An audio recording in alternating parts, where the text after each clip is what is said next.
আসসালামু আলাইকুম। আশা করছি সকলে ভালো আছেন, আমরাও ভালো আছি। তো আজকে সকালবেলা একটা নতুন ব্লগ স্টার্ট করলাম।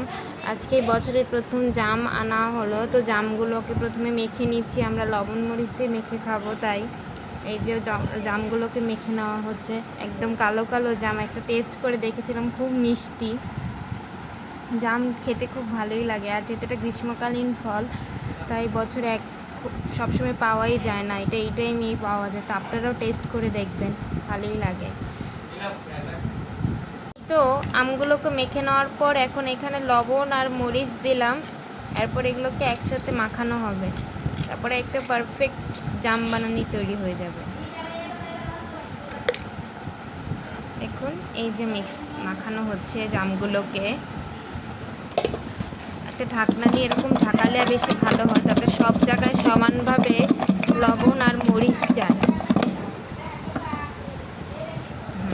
এই যে হয়ে গেছে আমাদের পারফেক্ট জাম বানানো।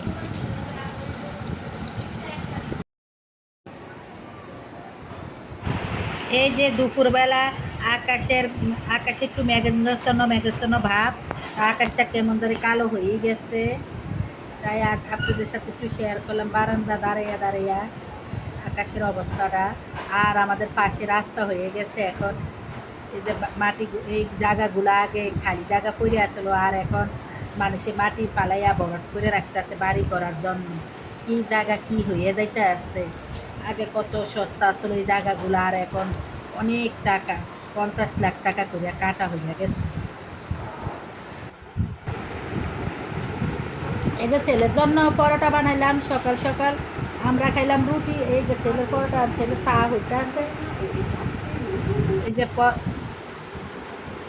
এই যে দুপুরবেলা একটু আমের জুস বানাইলাম, তাই বারান্দাতে আইসে একটু আমের জুস বানাইলাম। আমের জুস খাইতে মনে করছে এই গরমের মধ্যে, তা আমগুলো একটু ব্লান্ড করে নিয়ে গেলাম। এই যে ঠান্ডা পানি দিয়ে দিলাম আমের ভিতরে, এখন জুস করে নিব। এই যে আমার পাশের বাসার ভাবি আমার জন্য চায়ের কথা বানাইলো। দুপুরবেলায় এই ভক্তা দিয়ে ভাত খাবো আজকে। আর এই যে আমি চিকেন বল বানাইলাম বিকেলে নাস্তার জন্য, মেয়েদের জন্য।